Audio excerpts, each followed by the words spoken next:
पिछले भाग में एक जला हुआ बंगला, 3 गुनहगार और एक लड़की जो हर रात मरती थी। राघव आग में खत्म हो गया, लेकिन कहानी वहीं खत्म नहीं हुई, क्योंकि उस रात जब आरव ने सोचा सब खत्म हो गया, तभी फोन फिर बजा और इस बार आवाज सिया की नहीं थी। इस बार रिद्धिमा वापस आई थी। जिन लोगों ने पार्ट 1 नहीं देखा, पहले वो देख लीजिए, वरना आज का सच समझ नहीं आएगा।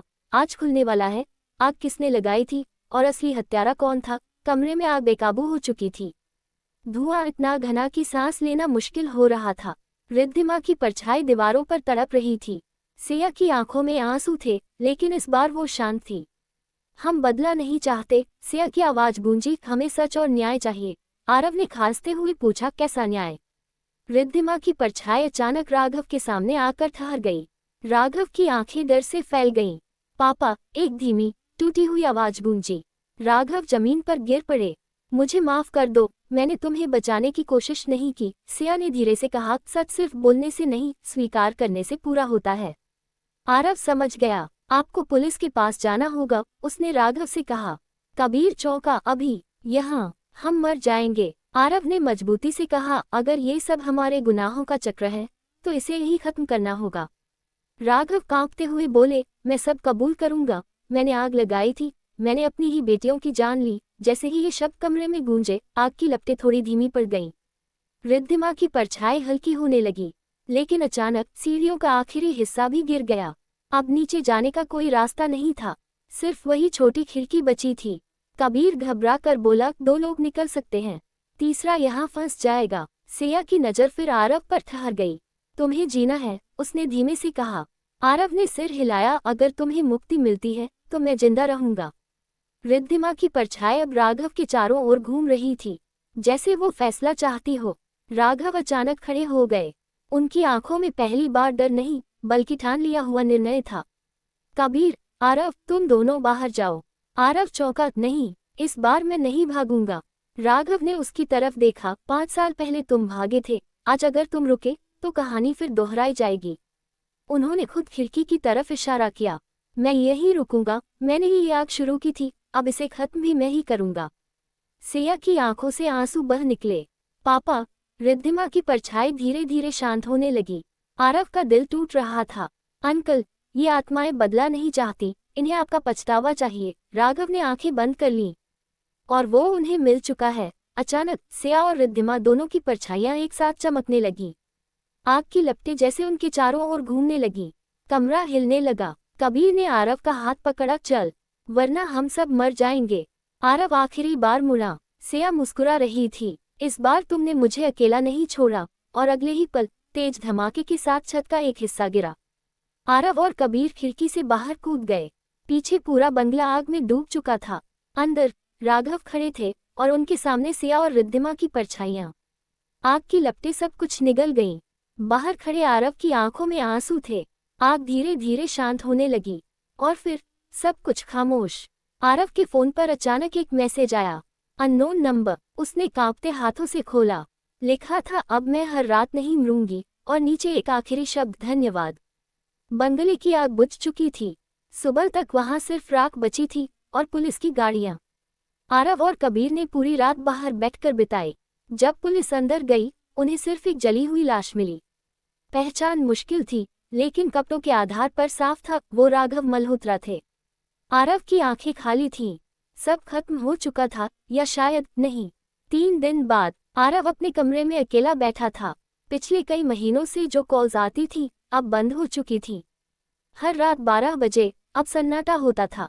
उसने सोचा, शायद अब सच में उसे मुक्ति मिल गई। तभी रात के ठीक 12 बजे उसका फोन फिर बजा। Unknown number. आरव का दिल रुक गया। उसने धीरे से कॉल उठाया। कुछ सेकंड सन्नाटा, फिर एक जानी पहचानी आवाज, तुमने सोचा सब खत्म हो गया। आरव की सांस अटक गई। ये सिया की आवाज नहीं थी, ये रिद्धिमा की आवाज थी।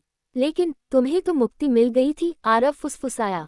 फोन के उस पार हल्की हंसी गूंजी। मुक्ति किसे मिली थी, सिया को या मुझे?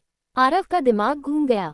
मतलब? आवाज गंभीर हो गई। जिसने आग लगाई वो पापा थे, जिसने दरवाजा बंद किया वो कबीर था, और जिसने सिया को तोड़ा वो तुम थे।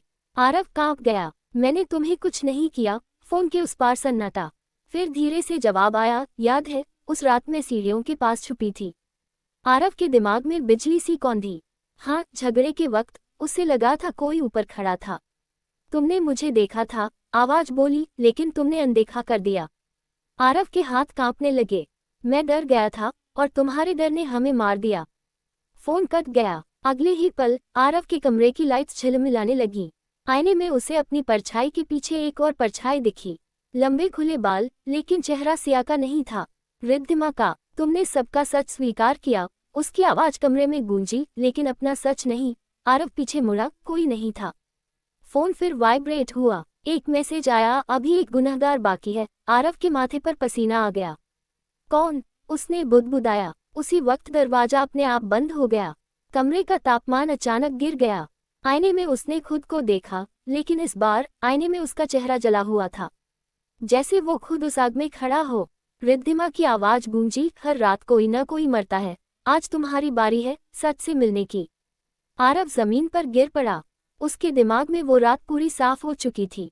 झगड़े के बाद वो सिर्फ बाहर नहीं गया था, वो वापस आया था। उसने सिया को डराने के लिए टेबल पर रखी मोमबत्ती गिराई थी। वो आग छोटी थी, लेकिन उसने उसे बुझाने की कोशिश नहीं की। वो चला गया और पीछे आग फैलती गई। आरव की सांसें तेज हो गईं। मतलब आग मैंने शुरू की थी। कमरे में गूंजता जवाब आया, हाँ। उसकी आंखों से आंसू बहने लगे। मैं हत्यारा हूँ। रिद्धिमा की परछाई उसके सामने आकर खड़ी हो गई। अब सच पूरा हुआ। अचानक कमरे में धुआं भरने लगा, लेकिन इस बार कोई आग नहीं थी, सिर्फ आरव का दम घुट रहा था। फोन की स्क्रीन आखिरी बार जली। अब कोई हर रात नहीं मरेगा। अगली सुबह लोगों ने खबर सुनी, एक युवक अपने कमरे में रहस्यमयी हालत में मृत पाया गया। कारण दिल का दौरा, लेकिन उसके कमरे की दीवार पर कोयले से लिखा था, सच ही मुक्ति है। आरव की मौत की खबर पूरे शहर में फैल चुकी थी। पुलिस रिपोर्ट साफ थी, हार्ट अटैक। लेकिन कबीर जानता था, ये सिर्फ हार्ट अटैक नहीं था। उसने आरव का कमरा देखा था। दीवार पर कोयले से लिखा था, सच ही मुक्ति है। वही शब्द जो उस जले हुए बंगले में लिखा था। रात के 12 बजे कबीर अपने कमरे में अकेला बैठा था। उसका फोन टेबल पर रखा था। वो डर रहा था। उसे पता था, अगर ये कहानी सच है तो अगली कॉल उसी को आएगी। ठीक 12 बजे फोन वाइब्रेट हुआ। Unknown number. कबीर के हाथ कांप गए। उसने कॉल उठाए। कुछ सेकंड सन्नाटा, फिर एक धीमी आवाज, अब तुम्हारी बारी है। कबीर चीख पड़ा, मैंने सिर्फ दरवाजा बंद किया था, मैंने आग नहीं लगाई। फोन के उस पार हंसी गूंजी। इस बार आवाज सिया की थी, लेकिन तुमने दरवाजा खोला भी नहीं। कबीर की सांसें तेज हो गईं। मैं डर गया था, डर सबसे बड़ा गुनाह होता है, आवाज गूंजी। अचानक उसके कमरे की लाइट बंद हो गई। आईने में उसे अपनी परछाई दिखी, लेकिन उसके पीछे 2 और परछाइयां थीं, सिया और रिद्धिमा। कबीर पीछे मुड़ा, कोई नहीं था। फोन पर मैसेज आया, दरवाजा खोलो। कबीर का दिल रुक सा गया। वो धीरे धीरे अपने कमरे के दरवाजे की तरफ बढ़ा। दरवाजा अंदर से बंद था, लेकिन बाहर से किसी ने दस्तक दी। ठक ठक ठक, उसी तरह जैसे उस रात सिया ने दरवाजा पीटा था। कबीर, दरवाजा खोलो, सिया की आवाज आई। कबीर जमीन पर बैठ गया। मुझे माफ कर दो, मैं बच्चा था, मुझे समझ नहीं थी। अचानक कमरे का तापमान गिर गया। उसकी सांसों से धुआं निकलने लगा। फोन की स्क्रीन पर आखिरी मैसेज चमका, जिसने दरवाजा बंद किया था उसे ही दरवाजा खोलना होगा। दरवाजा अपने आप खुल गया। बाहर अंधेरा था, लेकिन अंधेरे में उसी जले हुए बंगले का दरवाजा दिखाई दे रहा था, जैसे उसका कमरा उसी घर से जुड़ गया हो। कबीर चीख उठा, नहीं, मैं वापस वहां नहीं जाऊंगा। सिया की आवाज आई, हर गुनाह वही लौटता है जहां से शुरू हुआ था। अचानक तेज हवा चली। कबीर को लगा जैसे कोई उसे खींच रहा है। उसने दरवाजे को पकड़ने की कोशिश की, लेकिन उसकी पकड़ छूट गई और अगले ही पल कमरा फिर सामान्य हो गया। दरवाजा बंद, लाइट्स जल उठी, सब कुछ शांत। सुबह लोगों ने खबर सुनी, एक युवक अपने कमरे से लापता। कहीं कोई सुराग नहीं, सिर्फ उसके फोन में आखिरी रिकॉर्डेड कॉल थी, लेकिन उसमें कोई आवाज नहीं थी, सिर्फ जलती लकड़ी की चटकने की आवाज। अब तीनों गुनहगार खत्म हो चुके थे। राघव आग में, आरव सच के बोझ में, कबीर गायब। लेकिन क्या सच में कहानी खत्म हो गई? उसी रात शहर के उसी पुराने इलाके में राख से भरे बंगले की जगह एक नया बोर्ड लगा था, ये संपत्ति बिकाऊ है। और रात 12 बजे वहां खड़ा एक नया युवक अपना फोन देख रहा था। उसके फोन पर अननोन नंबर से कॉल आया। उसने मुस्कुराकर उठाया। हेलो। फोन के उस पार वही धीमी आवाज, मुझे बचा लो। रात के 12 बजे। नया लड़का विवान चले हुए बंगले के सामने खड़ा था। उसने अभी अभी वो प्रॉपर्टी खरीदी थी। लोगों ने मना किया था, कहा था वो जगह ठीक नहीं है, लेकिन विवान हंस दिया था। भूत प्रेत कुछ नहीं होते। तभी उसका फोन बजा। Unknown number. मुझे बचा लो, वही धीमी टूटी हुई आवाज। विवान मुस्कुराया। कौन हो तुम? प्रैंक अच्छा है। फोन कट गया। अगली रात फिर कॉल आया। इस बार आवाज साफ थी। मैं हर रात मरती हूँ। विवान थोड़ा असहज हुआ। नाम क्या है तुम्हारा? कुछ सेकंड सन्नाटा, फिर जवाब आया, सिया। विवान का चेहरा बदल गया। उसने ये नाम सुना था। उसने प्रॉपर्टी लेने से पहले उस जगह के बारे में इंटरनेट पर पढ़ा था। आग, मौत, रहस्य, लेकिन उसने इन सबको अफवाह समझा था। तीसरी रात विवान ने खुद कॉल का इंतजार किया। 12 बजे फोन बजा। अगर सच जानना है तो अंदर आओ। विवान के पैरों ने जैसे खुद कदम बढ़ा दिए। बंगले की जगह अब सिर्फ आधी टूटी दीवारें बची थीं। वो अंदर गया। हवा ठंडी थी और फिर उसे दीवार पर कोयले से लिखा दिखा, सच ही मुक्ति है। विवान के माथे पर पसीना आ गया। अचानक पीछे से आवाज आई, तुम यहाँ क्यों आए हो? वो मुड़ा। सामने एक लड़की खड़ी थी। सफेद ड्रेस, लंबे बाल, लेकिन चेहरा सिया जैसा नहीं था। ये चेहरा नया था। मैं यहाँ का नया मालिक हूँ, विवान हकलाया। लड़की मुस्कुराई। तो अब तुम यहाँ हर रात मरोगे? विवान पीछे हट गया। मैंने कुछ नहीं किया। लड़की की आंखें बदल गईं। गुनाह सिर्फ वही नहीं होता जो आग लगाता है। मतलब कभी कभी गुनाह वो भी करता है जो दूसरों के दर्द को कहानी समझकर बेचता है। विवान का दिल रुक गया। उसे याद आया, उसने ये प्रॉपर्टी खरीदी थी ताकि इस जगह को हॉन्टेड टूरिस्ट स्पॉट बनाकर लोगों से पैसे कमा सके। वो इस त्रासदी को बिजनेस बना रहा था। लड़की की आवाज गूंजी, तुमने हमारी मौत को तमाशा बनाया। विवान कांप गया। मैं तो बस। अचानक उसके फोन में वीडियो चलने लगा। उसमें सिया, रिद्धिमा, आरव, कबीर सबके चेहरे दिख रहे थे। और आखिरी में विवान खुद कैमरे के सामने हंसते हुए कह रहा था, लोग डर से पैसा देते हैं और मुझे यही चाहिए।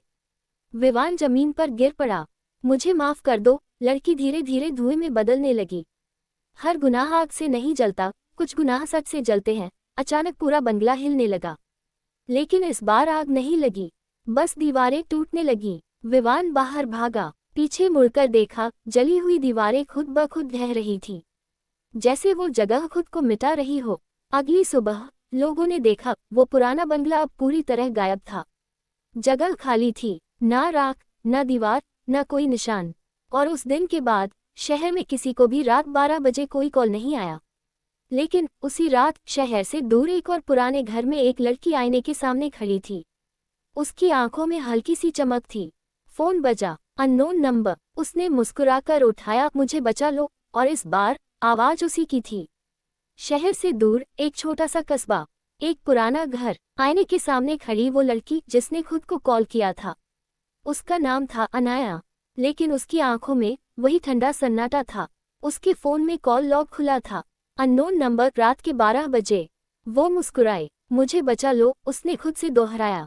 अगली रात 12 बजे अनाया ने फिर खुद को कॉल किया, लेकिन इस बार फोन अपने आप बजने लगा। उसने कॉल नहीं किया था। उसके चेहरे से मुस्कान गायब हो गई। धीरे से कॉल उठाया। फोन के उस पार 3 आवाजें एक साथ गूंजी, अब हमारी बारी खत्म, अब तुम्हारी शुरू। अनाया पीछे हट गई। कमरे की लाइट्स झिलमिलाने लगी। आईने में उसकी परछाई बदलने लगी। पहले सिया का चेहरा दिखा, फिर रिद्धिमा का, फिर आरव। अनाया घबरा गई। तुम लोग खत्म हो चुके हो। आईने से आवाज आई, कहानी तब खत्म होती है जब कोई उसे दोहराना बंद करे। अनाया की सांसें तेज हो गईं। उसे याद आया, वो एक साइकोलॉजी स्टूडेंट थी। वो इन घटनाओं पर रिसर्च कर रही थी। उसने आरव और कबीर की फाइलें पढ़ी थीं। उसने खुद उस बंगले की जगह जाकर वीडियो रिकॉर्ड किया था और उसी ने सबसे पहले इंटरनेट पर हर रात मरने वाली लड़की की कहानी पोस्ट की थी। वो इस डर को वायरल कर रही थी। उसके दिमाग में आवाज गूंजी, डर फैलाने वाला डर से बच नहीं सकता। अचानक उसे महसूस हुआ, ये सब भूत नहीं थे, ये एक मानसिक चक्र था। हर वो इंसान जो इस कहानी को लालच, डर या सनसनी के लिए इस्तेमाल करता है, वो इस चक्र में फंस जाता है। अनाया कांपते हुए बोली, तो ये आत्माएं नहीं, ये गिल्ट और डर का खेल है। आईने में सिया मुस्कुराई।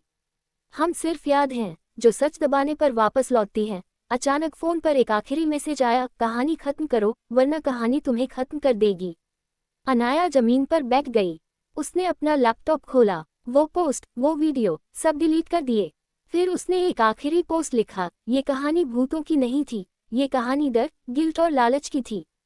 सच से भागना ही सबसे बड़ा श्राप है। पोस्ट अपलोड होते ही कमरे की ठंडक गायब हो गई। आईना सामान्य हो गया, फोन शांत। रात के 12 बजे, कोई कॉल नहीं आया। लेकिन कहानी अभी पूरी खत्म नहीं हुई थी, क्योंकि उसी समय किसी और शहर में कोई और इंसान पुरानी फाइलें पढ़ रहा था और उसके फोन की स्क्रीन पर एक वीडियो खुला था। टाइटल, वो लड़की जो हर रात मर जाती थी। असली कहानी, वीडियो 1 मिलियन व्यूज पार कर चुका था और नीचे कमेंट में किसी ने लिखा था, मुझे भी हर रात कॉल आता है। वीडियो 1 मिलियन व्यूज पार कर चुका था। अनाया ने सब डिलीट कर दिया था, लेकिन इंटरनेट से कोई कहानी पूरी तरह मिटती नहीं। किसी ने उसका पुराना वीडियो डाउनलोड करके फिर से अपलोड कर दिया था। टाइटल वही था, वो लड़की जो हर रात मर जाती थी, असली सच। और नीचे कमेंट में बार बार एक ही लाइन दिख रही थी, मुझे भी हर रात कॉल आता है। रात के 12 बजे वीडियो अपलोड करने वाला नया लड़का रौनक लाइव स्ट्रीम पर था। वो हंस रहा था, दोस्तों ये सब बस माइंड गेम है, डर बेचो पैसा कमाओ। चैट में हजारों लोग देख रहे थे। ठीक 12 बजे उसका फोन लाइव कैमरे के सामने ही बज उठा। Unknown number. चैट में लोग लिखने लगे, उठाओ उठाओ भाई, ये स्क्रिप्टेड है, डराओ मत। रौनक मुस्कुराया, चलो दोस्तों आज सच सामने आएगा। उसने कॉल उठाया। कुछ सेकंड सन्नाटा, फिर वही जानी पहचानी आवाज, मुझे बचा लो। लाइव चैट अचानक रुक गई। Screen freeze. रौनक की मुस्कान गायब हो गई। कौन है? फोन के उस पार 3 आवाजें एक साथ गूंजी, तुमने कहानी को फिर जिंदा किया है। रौनक हंसने की कोशिश कर रहा था। ये सब एडिटिंग है दोस्तों। लेकिन तभी उसके पीछे लगे शीशे में 2 परछाइयां दिखाई दी, सफेद ड्रेस, लंबे बाल और एक तीसरी परछाई, जला हुआ चेहरा। लाइव स्ट्रीम देख रहे लोग चैट में लिखने लगे, भाई तेरे पीछे कोई खड़ा है, ये रियल है क्या? कैमरा मत घुमा। रौनक धीरे धीरे मुड़ा, कोई नहीं। लेकिन जैसे ही वो वापस कैमरे की तरफ हुआ, उसके फोन की स्क्रीन खुद ब खुद बदल गई। उसमें आरव का चेहरा दिखा, फिर कबीर, फिर राघव, फिर सिया, फिर रिद्धिमा और आखिर में रौनक खुद। उसके पीछे आग की लपटें। फोन से आवाज आई, हर बार कोई न कोई सोचता है ये बस कहानी है। कमरे की लाइट्स बुझ गईं। लाइव स्ट्रीम में सिर्फ उसकी सांसों की आवाज आ रही थी। फिर एक जोरदार धमाका, स्क्रीन ब्लैक, लाइव खत्म। अगली सुबह खबर फैली, एक यूट्यूबर की रहस्यमयी मौत लाइव स्ट्रीम के दौरान। कारण, शॉर्ट सर्किट से लगी आग। लोगों ने कहा हादसा, लेकिन जिन्होंने लाइव देखा था उन्हें याद था वो आखिरी आवाज। उसी रात शहर के कई लोगों को 12 बजे एक साथ कॉल आया, अननोन नंबर। लेकिन इस बार किसी ने कॉल नहीं उठाया। फोन बजता रहा और फिर अपने आप बंद हो गया। धीरे धीरे लोगों ने उस कहानी को देखना बंद कर दिया। वीडियो हट गए, पोस्ट डिलीट हो गए, नाम भूल गए और पहली बार रात के 12 बजे पूरा शहर शांत रहा। लेकिन एक पुरानी डायरी के आखिरी पन्ने पर अब भी लिखा है, कहानी तब तक जिंदा रहती है जब तक कोई उसे सुनता है। कई महीने बीत चुके थे, ना कोई कॉल, ना कोई लाइव मौत, ना कोई वायरल वीडियो। लोग धीरे धीरे सब भूल गए। शहर सामान्य हो चुका था। एक शाम शहर की लाइब्रेरी में एक बुजुर्ग आदमी पुरानी फाइलें सजा रहा था। वो उन सभी केस की कतरने एक साथ रख रहा था, सिया और रिद्धिमा की आग, राघव की मौत, आरव का हार्ट अटैक, कबीर का गायब होना, रौनक की लाइव स्ट्रीम मौत। उसने सबको एक ही फोल्डर में रखा। फोल्डर के ऊपर लिखा, मानसिक प्रभाव और सामूहिक अपराध बोध केस स्टडी। उसका नाम था डॉक्टर मेहता। वो इस पूरे केस पर रिसर्च कर रहे थे। उनकी नोटबुक में लिखा था, जब कई लोग एक ही त्रासदी से जुड़े अपराध बोध को दबाते हैं तो वो डर की कहानी बनकर फैलता है। लोग उसे अलौकिक मान लेते हैं, जबकि असली भूत उनका अपना मन होता है। डॉक्टर मेहता ने निष्कर्ष लिखा, यह कोई श्राप नहीं था, ये गुनाह, लालच और डर का चक्र था। उसी रात 12 बजे डॉक्टर मेहता अपनी स्टडी टेबल पर बैठे थे। फोन टेबल पर रखा था। उन्होंने खुद से मुस्कुराकर कहा, अगर ये सब मानसिक खेल है तो मुझे कोई कॉल नहीं आएगा। ठीक 12 बजे फोन बजा, अननोन नंबर। डॉक्टर मेहता की मुस्कान हल्की सी कांपी। उन्होंने कॉल उठाया। कुछ सेकंड सन्नाटा, फिर एक शांत बेहद साफ आवाज आई, आपने सबको समझा दिया लेकिन खुद को नहीं समझा पाए डॉक्टर। मेहता का दिल तेज धड़कने लगा। कौन? फोन के उस पार जवाब आया, आप उस रात वहां थे, डॉक्टर। मेहता की आंखें फैल गईं। हाँ, 5 साल पहले वो उसी केस के पुलिस काउंसलर थे। उन्होंने राघव को सलाह दी थी, अगर सच बाहर आया तो आपकी इज्जत खत्म हो जाएगी। उन्होंने केस को आत्महत्या का रूप देने में मदद की थी। उन्होंने सच दबाया था। फोन पर आवाज गूंजी, सच को दबाने वाला सच से नहीं बच सकता। डॉक्टर, मेहता के हाथ कांपने लगे। ये भ्रम है। आईने में उन्होंने खुद को देखा, लेकिन इस बार आईने में उनके पीछे कोई परछाई नहीं थी, बस वो खुद, उनका अपना चेहरा, पसीने से भरा, गिल्ट से टूटा हुआ। फोन पर आखिरी शब्द गूंजे, भूत कभी बाहर नहीं होते, वो हमेशा अंदर होते हैं। Call cut. कमरा शांत, कोई आग नहीं, कोई परछाई नहीं, सिर्फ सन्नाटा। अगली सुबह डॉक्टर मेहता ने खुद पुलिस स्टेशन जाकर पूरी सच्चाई लिखित में कबूल कर ली। उन्होंने कहा, मैंने सच छुपाया था। केस फिर से खुला। शहर में पहली बार पूरा सच आधिकारिक रूप से सामने आया। उस रात 12 बजे पूरा शहर शांत था। कोई कॉल नहीं, कोई मैसेज नहीं, कोई परछाई नहीं, क्योंकि इस बार सच को दबाया नहीं गया था। वो लड़की हर रात नहीं मरती थी, मरता था हर वो इंसान जो सच से भागता था। दी एंड। वो लड़की हर रात नहीं मरती थी, मरता था